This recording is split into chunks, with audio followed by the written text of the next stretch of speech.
Hello दोस्तों, कैसे हैं आप सभी। स्वागत है आप सभी का आपके अपनी यूट्यूब चैनल वेद क्लासेस में। और यहाँ पे हम बात कर रहे थे कानपुर यूनिवर्सिटी के बीएड के एग्ज़ाम्स के बारे में। तो अभी हम यहाँ पे क्वेश्चंस कुछ कर चुके हैं। यहाँ पे चैप्टर 5 तक हम पहले ही कंप्लीट कर चुके हैं। अभी नेक्स्ट जो वीडियो बनाने वाले हैं, मतलब जो हम बना रहे हैं, और इसमें पार्ट 3 है ये हमारा। और पार्ट 3 में हम बात करेंगे चैप्टर्स 6, 7, 8, 9 और 10 की। तो पेपर फर्स्ट की ही बात चल रही है अभी, BEd second year Kanpur university. Okay, तो जिसने ना देखा वो बैक में जाके चैनल पर जाके वहाँ पे उसको सब्सक्राइब और लाइक कर सकता है, और वहाँ पे अपनी वीडियोज़ भी देख सकते हो। एक पूरी प्लेलिस्ट बना रखी है उसकी, तो वहाँ पे आपको बीएड मिल जाएगा, बीएड कानपुर यूनिवर्सिटी करके, उस लिस्ट को आप देख सकते हैं। ओके, तो हम चलते हैं अपने नेक्स्ट टॉपिक पे। मीन्स अब हम बात करेंगे चैप्टर नंबर 6 की। और चैप्टर नंबर 6 है हमारा बुड का घोषणा पत्र। बुड का घोषणा पत्र कब आया? 1854 में आया ये। ठीक, तो देखते हैं इसमें क्या क्वेश्चंस हैं। सबसे पहला क्वेश्चन, फर्स्ट क्वेश्चन हम देखते हैं कि बुड का घोषणा पत्र प्रकाशित कब हुआ था। तो बुड का घोषणा पत्र प्रकाशित हुआ था 1854 ईस्वी में। उसके बाद आता है बुड के घोषणा पत्र का प्रमुख उद्देश्य क्या था। तो इसका प्रमुख उद्देश्य क्या था? भारतीय शिक्षा विवादों को हल करना, जो अभी 1833 वाला वो चला ही आ रहा था सारा का सारा। उसके बाद भारतीय शिक्षा का मूल्यांकन करना, मिशनरियों की शिकायतें दूर करना। तो ये तीनों काम उसके थे, तो इस वजह से यहाँ पे हम इसको बोल सकते हैं कि उपरोक्त सभी। नेक्स्ट क्वेश्चन है अपने पास, Charles Wood East India Company के बोर्ड ऑफ कंट्रोल के अध्यक्ष कब बने। चार्ल्स वुड को बोर्ड कंपनी के बोर्ड ऑफ कंट्रोल का अध्यक्ष कब बनाया गया? तो ये 1854 में बनाया गया। नेक्स्ट क्वेश्चन पे चलते हैं। कंपनी के संचालकों ने भारतीय शिक्षा नीति की घोषणा कब की? कंपनी के संचालकों ने भारतीय शिक्षा नीति की घोषणा कब की थी? 19 जुलाई 1854 को की थी। नेक्स्ट, चार्ल्स वुड के आज्ञा पत्र को क्या नाम दिया गया? तो इसको शिक्षा का घोषणा पत्र, महाधिकार पत्र और शिक्षा का आदेश पत्र तीनों बोला गया। तो इस वजह से इसको हम लोग उपयुक्त शफी पे टिक करेंगे। नेक्स्ट क्वेश्चन है अपने पास, चार्ल्स वुड के घोषणा पत्र में किस भाषा को महत्व दिया गया था? तो प्राच्य भाषा और पाश्चात्य दोनों को दिया गया था, मतलब हमारा ऑप्शन सी सही हो जाएगा। नेक्स्ट, चार्ल्स वुड के आज्ञा पत्र के अनुसार उस शिक्षा का माध्यम कौन सी भाषा होनी चाहिए?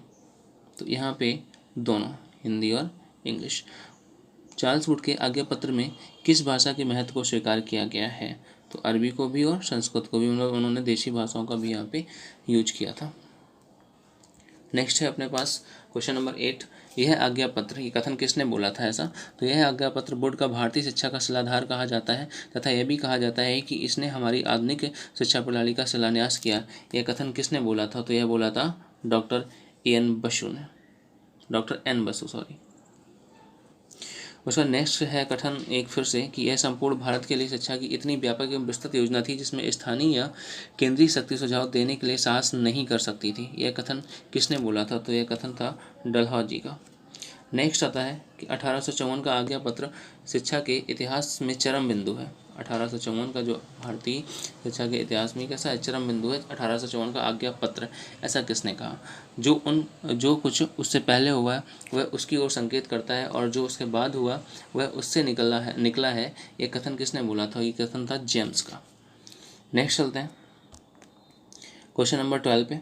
फिर से एक कथन आ रहा है यहाँ पे कि वुड के आज्ञा पत्र का मुख्य दोष शिक्षा का गलत उद्देश्य या सर्वोत्तम बातों में, जिनमें पूर्व एवं पश्चिम दोनों प्रस्तुत थे, का सामंजस्य न होकर केवल यूरोपीय ज्ञान था। यह कथन किसका है? तो यह कथन बोला था भगवान दयाल ने। नेक्स्ट कथन है अपने पास, आज्ञा पत्र ने देश की प्राचीन परंपराओं की जानकारी नहीं की थी, और यह भी विचार नहीं किया था कि देश में शिक्षा एक धार्मिक संस्कार थी। तो ये कथन किसने बोला? ये बोला डॉक्टर मुखर्जी ने। उसके बाद नेक्स्ट फिर से हम चलते हैं, एक कथन अपने पास और है अभी, एक नहीं दो कथन और मिल जाएंगे आपको। 40 नंबर, वुड के आज्ञा पत्र के लेखकों का उद्देश्य यह नहीं था कि शिक्षा नेतृत्व के लिए हो, शिक्षा भारत के औद्योगिक प्रोत्थान के लिए हो, शिक्षा मातृभूमि के लिए हो। शिक्षा किसके लिए हो? भारत के औद्योगिक प्रोत्थान के लिए हो। शिक्षा मातृभूमि की रक्षा के लिए हो। शिक्षा भारत के लिए हो जिसकी आवश्यकता राष्ट्र के नागरिकों को हो। यह किसने लिखा था? यह कहा था परांजपे ने।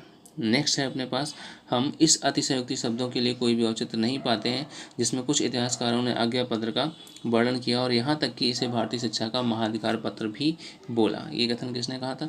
ये कहा था नरोलायन नायक ने। नेक्स्ट चलते हैं 16 नंबर क्वेश्चन पे। यह है आज्ञा पत्र की संस्कृति के आधार पर 1857 में किस विश्वविद्यालय की स्थापना की गई थी? तो 1857 में वहाँ पे बम्बई, कलकत्ता, मद्रास सब, तो इनमें सभी। फिर चार्ल्स वुड का आज्ञा पत्र कितने अनुच्छेद का था? तो ये 100 अनुच्छेद थे उसमें। वुड का आज्ञा पत्र भारत में शिक्षा का महाधिकार पत्र है, ये किसने कहा था? ये कहा था रिचे ने। नेक्स्ट 19 नंबर पर चलते हैं। आज्ञा पत्र ने निषेधन सिद्धांत को अनुपयोगी घोषित करके शिक्षा पर बल दिया। तो किसकी शिक्षा पर? जनसाधारण की शिक्षा पर बल दिया था। मेघालय उच्च वर्ग की बात करता था। नेक्स्ट, आज्ञा पत्र ने व्यावसायिक शिक्षा की संस्थाओं की स्थापना करके समस्या के लिए कार्य किया। तो किसके लिए कार्य किया? बेरोजगारों के लिए, क्योंकि व्यावसायिक शिक्षा लेके आगे तो रोजगार होगा कुछ ना कुछ। उसके बाद है 21 नंबर। आज्ञा पत्र ने किस भाषा के पाठ्यक्रम को स्थान दिया गया? तो देसी भाषा को उन्होंने यहाँ पे यूज करना शुरू किया। हम पहले भी क्वेश्चन देख चुके हैं कि यहाँ पे ये चीज़ों को यूज करना शुरू कर दिए थे। उसके बाद अपने पास आता है 22 नंबर क्वेश्चन। भारत ने किस भाषा को, यहाँ पे आज्ञा पत्र ने किस भाषा को माध्यम बनाया? तो अंग्रेजी भाषा को इन्होंने उसका माध्यम बनाया था। उसके बाद आज्ञा पत्र में माध्यमिक या उच्चतर स्तर पर किस भाषा को महत्व दिया गया? तो अंग्रेजी को उच्च स्तर पर। निम्न स्तर पर ये देसी भाषा का यूज कर रहे थे, लेकिन उच्च स्तर पर देसी भाषा का यूज नहीं कर रहे थे। उसके बाद आता है आज्ञा पत्र ने भारत में विश्वविद्यालय की स्थापना करने के लिए किस विश्वविद्यालय को आदर्श माना था? तो इन्होंने लंदन को मान के चले थे। सारी की सारी लंदन विश्वविद्यालय के हिसाब से चला रहे थे कहानियाँ यहाँ पे बैठ के। उसके बाद आता है 25 नंबर क्वेश्चन। 25 नंबर क्वेश्चन में क्या है कि घोषणा पत्र के अनुसार बालक की शिक्षा का माध्यम कैसा होना चाहिए? तो बालक मातृभाषा, उस शिक्षा में पहुँच जाएंगे तो अंग्रेजी भाषा। आज्ञा पत्र में संस्कृत, अरबी और फारसी को स्थान दिया गया था। इसका रीज़न क्या था? उच्च स्तर के, मतलब वहाँ तो उन्होंने देसी भाषा इसलिए कि बालक छोटा सा उतना नहीं वहाँ पहुँच सकता, तो मातृभाषा में करो तो उसको ज़्यादा समझ में आएगा। तो उच्च स्तर के पाठ्यक्रम में, निम्न स्तर के पाठ्यक्रम में कहाँ यूज किया गया था? तो ये संपूर्ण पाठ्यक्रम में इनका यूज किया गया। Next 27 number. भारतीय शिक्षा में एक नए युग का प्रारंभ हुआ था, जिसे कहते हैं, तो उसे महाधिकार पत्र कहते हैं। यहाँ पे हमारा चैप्टर 6 कंप्लीट होता है। नेक्स्ट जल्दी से चलते हैं चैप्टर नंबर 7 की तरफ, क्योंकि यहाँ पे 5 चैप्टर कंप्लीट करने हैं हमें। तो 7 नंबर चैप्टर है हमारा ये, और ये है भारतीय शिक्षा आयोग, मतलब जिसको हम लोग हंटर आयोग भी कहते हैं, और ये सब 1882 में आया था। इसको हम दो नाम से जानते हैं, भारतीय शिक्षा आयोग के नाम से और हंटर आयोग के नाम से। 1882 में आया था। चलो इसके क्वेश्चन देखते हैं फटाक से। फर्स्ट क्वेश्चन देखो इसका, भारतीय शिक्षा आयोग का गठन कब किया गया? तो अभी जस्ट देखा ऊपर 1882 इसलिए बोलते हैं बिकॉज ये 3 फरवरी 1882 में इसका गठन किया गया। भारतीय शिक्षा आयोग की किसने नियुक्ति की थी? तो लॉर्ड रिपन ने नियुक्ति की थी इसकी। सन 1880 में ब्रिटिश लोकसभा द्वारा भारत का गवर्नर जनरल किसे नियुक्त किया गया था? लॉर्ड रिपन को नियुक्त किया गया था। भारतीय शिक्षा आयोग के गवर्नर जनरल ने कार्यकारिणी का सदस्य किसे बनाया? तो विलियम हंटर को बनाया था, इसलिए इसको हंटर भी बोलते हैं ना, हंटर वाला भी। उसके बाद भारतीय शिक्षा आयोग को और किस नाम से जाना जाता है? तो देखो, भारतीय शिक्षा आयोग को और किस नाम से जानते हैं? हंटर आयोग के नाम से भी इसको जानते हैं। हंटर आयोग में कितने सदस्य थे? उसमें 20 सदस्य थे, उसमें से 7 भारतीय थे। हंटर आयोग में कितने सदस्य भारतीय थे? 7 सदस्य भारतीय सदस्य थे इसके। नेक्स्ट देखते हैं फटाक से, 8 नंबर क्वेश्चन है हमारा। 8 नंबर क्वेश्चन में क्या है? भारतीय शिक्षा आयोग ने अपने सुझावों एवं संस्तुतियों को कितने पृष्ठों का प्रतिवेदन तैयार किया था? उन्होंने 600 पृष्ठों का प्रतिवेदन तैयार किया था। यहाँ पे आयोग ने 600 पृष्ठों का प्रतिवेदन सरकार के समक्ष कब प्रस्तुत किया? 1883 में प्रस्तुत किया। उसके बाद आता है कि आयोग ने 600 पृष्ठों के प्रतिवेदन में कौन सा महत्वपूर्ण सुझाव एवं संस्तुतियाँ प्रस्तुत की गई थी? प्राथमिक शिक्षा के लिए, माध्यमिक शिक्षा के लिए, कॉलेज के लिए? तो इन तीनों के लिए उसमें किया गया, तो ये सभी हो जाएंगे। नेक्स्ट क्वेश्चन पे चलते हैं हम लोग। 11 नंबर, भारतीय शिक्षा आयोग का मुख्य लक्ष्य क्या था? तो प्रारंभिक शिक्षा की वर्तमान दशा की खोज। नेक्स्ट, आयोग ने प्राथमिक शिक्षा की प्रगति के लिए कौन सी पहलुओं पर संस्तुति की? तो नीति भी देखी, शिक्षा नीति कैसी है, विधान एवं प्रशासन क्या है, विद्यालय का प्रशासन क्या है, मतलब उपयुक्त सभी पे इन्होंने यहाँ पे डिस्कशन किया। नेक्स्ट है अपने पास क्वेश्चन, भारतीय शिक्षा आयोग के अनुसार प्राथमिक शिक्षा का माध्यम कौन सी भाषा होना चाहिए था? तो उन्होंने बताया था कि देसी भाषा का माध्यम होना चाहिए। नेक्स्ट क्वेश्चन है अपने पास, आयोग ने प्राथमिक शिक्षा के विधान और प्रशासन के लिए किसे आदर्श माना? तो इन्होंने काउंटी काउंसिल को उसका आदर्श माना। उसका शिक्षा अधिनियमों के अनुसार प्राथमिक शिक्षा का उत्तरदायित्व किसे सौंपा गया? काउंटी काउंसिलिंग को इसका दायित्व सौंपा गया। नेक्स्ट है, आयोग ने प्राथमिक शिक्षा के किन महत्वपूर्ण पहलुओं पर संस्तुति की? तो उसने देसी विद्यालय पे भी किया था, विधान एवं प्रशासन पे भी किया था और वित्त पे भी किया था, मतलब इन तीनों पे उसने डिस्कस किया। उपयुक्त सभी हमारा आंसर हो जाएगा। नेक्स्ट है 17 नंबर क्वेश्चन, भारतीय शिक्षा आयोग ने प्रारंभिक शिक्षा के कौन कौन से कार्य होंगे, मतलब प्रारंभिक शिक्षा के कौन कौन से कार्य होंगे आयोग में। तो यहाँ पे क्या होने वाला था, अपनी आय व्यय का वार्षिक विवरण तैयार करना, स्कूलों का समुचित अभिलेख करना और स्कूलों के भवन को बनवाना। उपयुक्त सभी यहाँ से आ जाएगा। नेक्स्ट 18 नंबर क्वेश्चन है अपने पास, प्राथमिक स्कूलों को आर्थिक सहायता देने के लिए कौन नियम बनाएगा। प्राथमिक स्कूलों को आर्थिक सहायता देने के लिए तो जो शासी संस्थाएं थी वो बनाएंगी यहाँ पे। नेक्स्ट क्वेश्चन है, आयोग ने प्राथमिक शिक्षा के विद्यालय प्रशासन के लिए किन विषयों पर संतुति की। तो इन्होंने पाठ्यक्रम पर भी सोचा था, पाठ्य पुस्तकों पर भी और विद्यालय प्रणाली पर, मतलब उपयुक्त सभी हमारा आंसर हो जाएगा इसका। नेक्स्ट क्वेश्चन है अपने पास 20 नंबर, आयोग ने प्राथमिक शिक्षा के लिए शिक्षक प्रशिक्षण में क्या संतुतियाँ प्रस्तुत की थी। तो उन्होंने प्रत्येक विद्यालय निरीक्षक करके अपने अधीनस्थ निरीक्षक विद्यालय का कार्य करें और राजकीय या सहायता प्राप्त विद्यालयों में आवश्यकताओं की पूर्ति की जाए, शिक्षण स्तर में गुणात्मक सुधार हेतु कार्य किया जाए। तो उपयुक्त सभी यहाँ से। उसका नेक्स्ट क्वेश्चन पे हम लोग चलते हैं। 21 नंबर क्वेश्चन है अपने पास, आयोग के अनुसार प्रारंभिक शिक्षा के लिए प्रांतीय सरकारें कितना कोष स्थानीय निकायों को प्रदान करें। तो 1/3 या 1/2 दोनों प्रदान करें, ये बुक में लिखा हुआ है। नेक्स्ट क्वेश्चन है 22 अपने पास, आयोग के अनुसार प्राथमिक शिक्षा से संबंधित देशी विद्यालयों का भार किसे सौंपा जाए। तो ये स्थानीय परिषद को सौंपा जाए इसका भार। नेक्स्ट क्वेश्चन है अपने पास, यहाँ पे कथन है, ये किसने बोला था कि सरकार का कर्तव्य प्रत्येक जिले में न केवल एक हाई स्कूल की स्थापना करना है, उसके पश्चात उस जिले के माध्यमिक शिक्षा का प्रसार व्यक्तिगत प्रयासों पर छोड़ देना चाहिए। ये किसने बोला था। तो ये बोलने के लिए कौन आए थे, ये बोला था हंटर आयोग ने। नेक्स्ट है अपने पास, नेक्स्ट क्वेश्चन अपने पास आ जाता है, यदि किसी क्षेत्र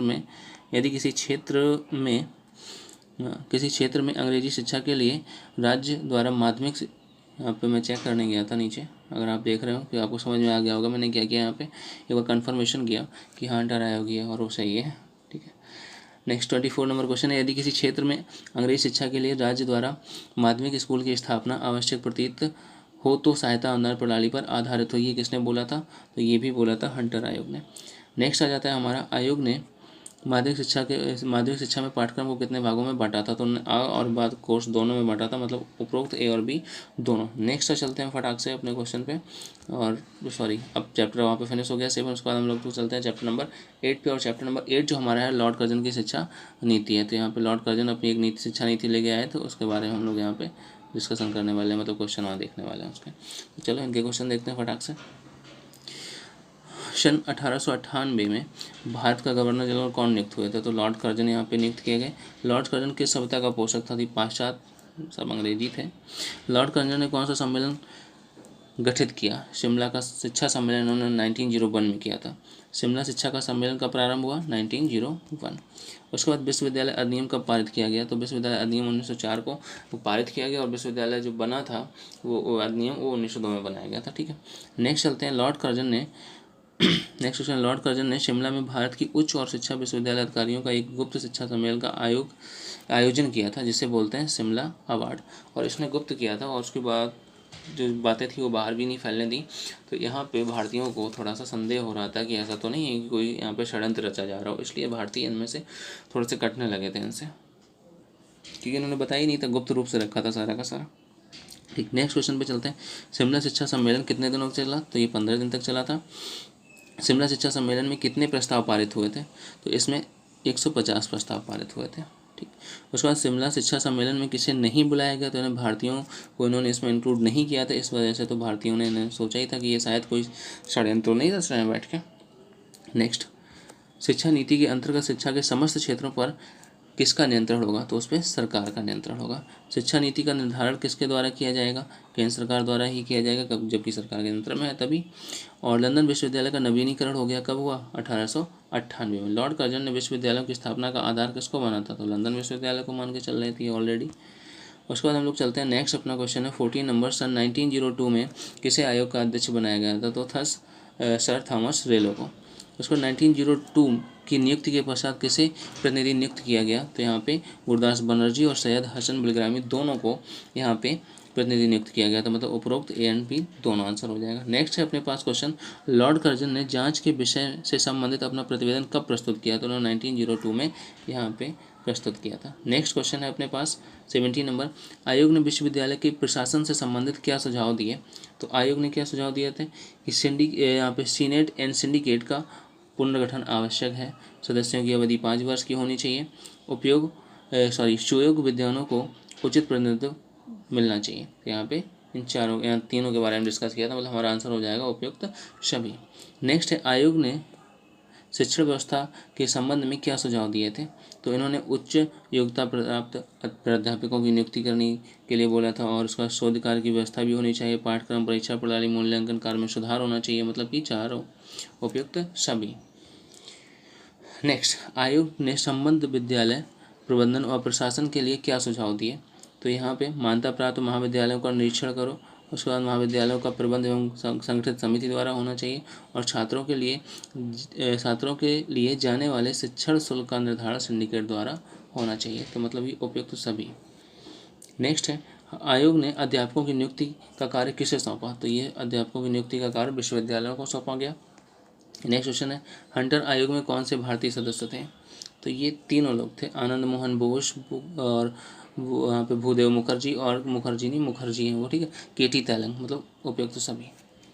फिर सन 1882 से चली आई तटस्थता की नीति का किसने त्याग कर दिया? तो लॉर्ड कर्जन ने। उसके बाद इंग्लैंड में 1902 ईस्वी में गैर सरकारी संस्थाओं पर किसके द्वारा नियंत्रण स्थापित किया गया? तो वॉल्फेयर अधिनियम के द्वारा। नेक्स्ट है अपने पास क्वेश्चन, लॉर्ड कर्जन ने उच्च शिक्षा के संबंध में संख्यात्मक वृद्धि के स्थान पर किस पर बल दिया? वृद्धि के स्थान पर किस पर बल दिया? तो गुणात्मक उन्नति पे यहाँ पे उन्होंने ध्यान दिया। नेक्स्ट क्वेश्चन है अपने पास 25 नंबर, 1882 ईस्वी से प्राथमिक शिक्षा की धीमी गति का कारण क्या था? तो इसका कारण ये था कि शिक्षा गति धीमी कैसे होती जा रही है? बिकॉज आर्थिक सहायता की प्राप्ति नहीं हो रही थी। नेक्स्ट, कर्जन ने प्राथमिक शिक्षा के विकास के लिए कौन से कार्य किए? तो उसने योग्य शिक्षकों की नियुक्ति कराई, धनराशि बढ़ाई और प्राथमिक विद्यालयों की स्थापना की, मतलब उपरोक्त सभी। यहाँ पे चैप्टर नंबर 8 कंप्लीट हो गया हमारा। अब आते हैं चैप्टर नंबर 9 पे, और चैप्टर नंबर 9 हमारा है सैडलर आयोग। ओके, और ये 1970। चलो देखते हैं इसको फटाफट से। फर्स्ट, द्वितीय विश्व युद्ध कब समाप्त हुआ? तो 1916। कलकत्ता विश्वविद्यालय के उपकुलपति कौन थे? आशुतोष मुखर्जी थे। कलकत्ता विश्वविद्यालय की स्थापना कब हुई? 1917 में हुई। लीड्स विश्वविद्यालय के उपकुलपति कौन थे? माइकल सैडलर थे, और यही इसका अध्यक्ष बना, जिसके नाम पे पूरा चैप्टर छाप दिया गया। ठीक, कलकत्ता विश्वविद्यालय आयोग के अध्यक्ष कौन थे? माइकल सैडलर थे। यहाँ पे कलकत्ता विश्वविद्यालय की आयोग और को किस और नाम से जाना जाता है? तो सैडलर आयोग के नाम से जाना जाता है। कलकत्ता विश्वविद्यालय आयोग के सदस्य कौन थे? ग्रेगरी, माइकल सैडलर और ये फिलिप हर्टांग, मतलब सभी थे उपयुक्त सभी। नेक्स्ट अपने पास क्वेश्चन आता है यहाँ पे। नेक्स्ट क्वेश्चन है अपने पास, सैडल आयोग के जांच के विषय क्या थे? तो यहाँ पर उन्होंने क्या कर रखा था? विश्वविद्यालय की स्थिति और आवश्यकताओं की जांच करना, विश्वविद्यालय की समस्याओं का समाधान, विश्वविद्यालय उपस्थिति प्रश्नों पर रचनात्मक नीति का सुझाव, मतलब ये तीनों उन्होंने यहाँ पे कर रखे थे। नेक्स्ट, सैडल आयोग ने अपनी रिपोर्ट कब प्रस्तुत की? तो उन्होंने मार्च 1919 को अपनी रिपोर्ट प्रस्तुत की थी। नेक्स्ट क्वेश्चन है अपने पास, सैडलर आयोग की रिपोर्ट कितने भागों में विभाजित थी? तो ये 13 भागों में विभाजित थी। आयोग के द्वारा माध्यमिक शिक्षा के क्या दोष थे? तो माध्यमिक शिक्षा की गुणात्मक उन्नति नहीं हुई थी, योग्य अध्यापकों का अभाव था, मतलब कमी थी, और उपयुक्त शिक्षक प्रणाली और शिक्षा के साधनों का अभाव था। मतलब ये 3 चीज़ें उन्होंने बताई कि माध्यमिक शिक्षा में ये दोष थे यहाँ पे। उसका नेक्स्ट क्वेश्चन है अपने पास, आयोग ने माध्यमिक शिक्षा से संबंधित क्या सुझाव दिए? तो उन्होंने क्या क्या सुझाव दिए? गैर सरकारी माध्यमिक स्कूलों का उदारतापूर्वक अनुदान दिया जाए, स्नातक कोर्स 3 वर्ष का हो, ये ध्यान रखना, जो अभी हम लोग पढ़ रहे हैं सब यही पढ़ते हैं 3 वर्ष की, ये जो अपने यहाँ ग्रेजुएशन होती है। इंटर कॉलेजों में इंजीनियरिंग, चिकित्सा, वाणिज्य की शिक्षा दी जाए, उपयुक्त सभी। ये इतनी चीज़ें उन्होंने बताई। नेक्स्ट क्वेश्चन आता है अपने पास, कलकत्ता विश्वविद्यालय के क्या दोष हैं? तो उसमें छात्रों की संख्या बहुत ज़्यादा अधिक हो रही थी, तब आशुतोष मुखर्जी ने यहाँ पे बताया था, तब उन्होंने ऐसा कुछ किया कि हाँ चलो ऐसा करते हैं। नेक्स्ट 40 नंबर क्वेश्चन अपने पास, आयोग ने भारतीय विश्वविद्यालय में स्नातक कोर्स की अवधि कितने वर्ष करने पे बल दिया? तो जस्ट अभी पढ़ा 3 वर्ष। आयोग ने भारतीय विश्वविद्यालय में कितने कोर्सों को चलाने का सुझाव दिया? पास कोर्स और ऑनर्स कोर्स, मतलब दोनों को। नेक्स्ट, विश्वविद्यालय में कौन सी समिति स्थापित की जाए? तो कोर्ट समिति और सिंडिकेट समिति दोनों। नेक्स्ट क्वेश्चन है अपने पास 17 नंबर, विश्वविद्यालय में किन विषयों की उच्च शिक्षा देने पर बल दिया गया? तो व्यावसायिक शिक्षा पे भी, चिकित्सा पे भी और इंजीनियरिंग, मतलब सभी में। सैडलर आयोग ने स्त्री शिक्षा से संबंधित क्या सुझाव दिए? तो सैडलर आयोग ने बोला था बालिकाओं के लिए पर्दा स्कूल की व्यवस्था की जाए और special board of women's education का निर्माण किया जाए। उन्होंने और भी बोला था, यहाँ पे तो ये दोनों हो गए। उन्होंने कहा था कि पर्दा प्रथा या जो बुर्का वाले होते हैं उन, मतलब बुर्का और पर्दा के लिए अलग स्कूल होना चाहिए, बालिकाओं के लिए उन्होंने अलग स्कूल खोलने के लिए बात की थी। और जहाँ पे बोला था कि जहाँ पे बालिकाओं के लिए अलग स्कूल खोलने की सुविधा ना दी जा सके, वहाँ पे क्या किया जाए कि उस दोनों स्कूलों, मतलब बॉयज़ और गर्ल्स को कंबाइन करके वहाँ पे स्त्रियों को शिक्षा दे दी जाए। नेक्स्ट, प्रौद्योगिकी शिक्षा के लिए आयोग ने क्या सुझाव दिए? तो पाठ्यक्रम में प्रौद्योगिकी शिक्षा को सम्मिलित करना, फिर परीक्षा की व्यवस्था करना, सफल छात्रों को उपाधियाँ दी जाए, मतलब ये सभी उन्होंने बोला था। नेक्स्ट, कलकत्ता विश्वविद्यालय आयोग का प्रतिवेदन सुझाव एवं सूचना का सतत स्रोत रहा है। भारतीय शिक्षा के इतिहास में इसका महत्ता असीम है। ये किसने बोला था? आर्थर मैथ्यू ने। नेक्स्ट, ढाका विश्वविद्यालय की स्थापना कब की गई? ढाका विश्वविद्यालय की स्थापना 1920 को की गई। नेक्स्ट क्वेश्चन आता है अपने पास, कलकत्ता अधिवेशन में कांग्रेस ने किस सन में जनता के समक्ष राष्ट्रीय शिक्षा व्यवस्था की मांग की? किसमें की थी? 1906 में। नेक्स्ट चलते हैं हम लोग 23 नंबर क्वेश्चन पे, बंगाल में किसकी अध्यक्षता में राष्ट्रीय शिक्षा समिति का गठन किया गया? तो Gurdas Banerjee. Next, tidal commission की सिफारिशों का उच्च शिक्षा पर प्रभाव क्या पड़ा? बहुत अच्छा प्रभाव पड़ा। भारत में द्वैध शासन प्रणाली लागू की गई कब? 1921 में। उसका नेक्स्ट क्वेश्चन है अपने पास 26 नंबर, ब्रिटिश संसद ने रॉयल कमीशन की नियुक्ति कब की थी? तो 8 नवंबर 1927 को। रॉयल कमीशन के अध्यक्ष कौन थे? John Simon. और इसका रॉयल कमीशन को किस नाम से जाना जाता है? तो साइमन कमीशन के नाम से भी जानते हैं इसको। यहाँ पे हमारा चैप्टर 9 कंप्लीट होता है और अब आते हैं लास्ट चैप्टर आज का, चैप्टर नंबर 10। और इसका नाम क्या है? वर्धा शिक्षा योजना। मतलब इसको या तो वर्धा शिक्षा योजना बोल दो या बुनियादी शिक्षा बोल दो। ये कब हुआ था? 1937 में, क्योंकि गुजरात में वर्धा में हुआ था, इस वजह से इसको वर्धा शिक्षा योजना बोलते हैं और बुनियादी शिक्षा भी बोलते हैं। चलो इनके क्वेश्चन देखते हैं फटाफट से। ब्रिटिश संसद ने भारत सरकार अधिनियम कब पास किया? तो ये 1935 में किया। भारत सरकार अधिनियम कब लागू हुआ? तो ये 1935 में ही लागू हो गया था। हरिजन नामक पत्रिका का प्रकाशन कब हुआ? तो जुलाई 1937 में हुआ। फिर अखिल भारतीय शिक्षा सम्मेलन कहाँ हुआ था? गुजरात में हुआ था।